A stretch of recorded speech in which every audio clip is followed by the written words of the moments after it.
Yung mga anak na hindi marunong tumanaw sa magulang, kahit ano marating nito, hindi magiging makabuluhan. Kahit sinasabi natin na hindi naman obligasyon ng mga anak ang magulang, yes! Pero ang sabi ng Panginoon, honor your parent. At kasama dun sa pag-honor na yon, yung merong kang kayang gawin para sa kanila, ginagawa mo. Sa mga anak na naririto, kahit magkapamilya kayo, huwag niyong titingnan na ang dapat ninyong bigyang focus yung sariling pamilya na lang.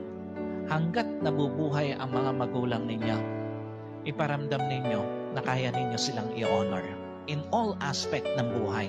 Huwag kayong iiyak sa kanilang libing dahil marami kayong regrets. No, that is hypocrisy. Wala kayong kwentang anak kung iiyak lang kayo sa kanilang lamay, pero nung nabubuhay, hindi mo ginawa yan dapat mong gawin para sa kanila.